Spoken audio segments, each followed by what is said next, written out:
Hello everyone, আমি ইতি আবার আজকে চলে এসেছি আমার রান্নাঘরে। আজকে তোমাদের সঙ্গে শেয়ার করব সর্ষে ইলিশ।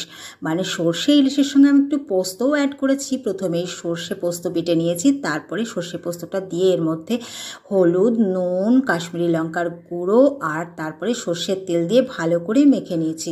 তারপরে এর মধ্যে এখন দিয়ে দিচ্ছি কয়েকটা চিড়ে নেওয়া কাঁচা লঙ্কা। আর সেই কাঁচা লঙ্কা দেওয়া হয়ে গেলে এবার দিয়ে দিচ্ছি এর মধ্যে কিছুটা কাঁচা সর্ষের তেল। তারপরে বাটির মুখটা বন্ধ করে দিয়ে কড়াইয়ে এখানে কিছুটা জল দিয়ে আর একটা স্ট্যান্ড বসিয়ে দিয়ে তার মধ্যে ওই বন্ধ করে দেওয়া বাটিটা বসিয়ে দিলাম। এবার এটাকে 15 থেকে 20 মিনিট একটু স্টিম করে নেব। তারপরে দেখো চলে এলাম স্টিম করে। তো আমার সর্ষে ইলিশ কিন্তু একদম রেডি। আর এটা দেখেই এখন মনে হচ্ছে কখন আমি ভাত খাবো, কখন আমি ভাত খাবো। মানে এরকম একটা সর্ষে ইলিশ দেখার পরে যে কারোরই খিদেটা মনে হয় সঙ্গে সঙ্গেই পেয়ে যাবে। তো চলো এবার স্নানটা সেরে আসি, তারপরে দেখা হোক খাওয়ার পাতে। চলো এখন স্নানে যাই। তো ফিরে এলাম স্নানের পর। দেখো ভাত কিন্তু বেড়ে নিয়েছি আর সঙ্গে নিয়ে নিয়েছি ইলিশ। কি দেখতে কেমন লাগছে, মনে হচ্ছে না খিদে পেয়ে যাচ্ছে?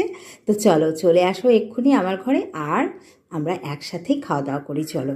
আর আমার তো ভীষণ খিদে পাচ্ছে বন্ধুরা, কখন খাবো কখন খাবো। এই দিকে ভুতুর বাবা ভীষণ দেরি করছে টেবিলে আসতে। যতক্ষণ না ভুতুর বাবা আসে ততক্ষণ তো আমি খাওয়া শুরু করতে পারি না একেবারেই।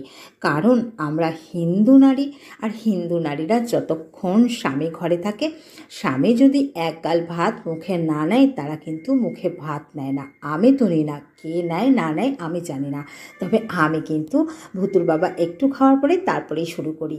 তো চলো এখন কিন্তু খেতে শুরু করতে হবে। আহা, আমার তো সহ্যই হচ্ছে না। ওই দিকে ভূতু কিন্তু আমার দিকে কটমট কটমট করে তাকাচ্ছে, কেন আমি এত সুন্দর করে একটা থালা বেড়ে নিয়ে বসেছি। আসলে ভূতুকে আমি অন্য থালায় দিয়েছি, আর এই থালাটা আজকে আমিই খাবো বলে ঠিক করেছি। অন্যান্য দিন ভূতুর জন্যই আমি থালাটা সুন্দর করে রেডি করি।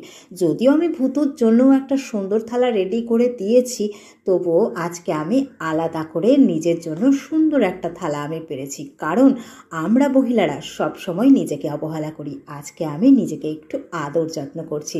তো সর্ষে ইলিশ তো আমার দুর্দান্ত হয়েছে বন্ধুরা। তো চলো খাই, পরে কথা হচ্ছে আবার।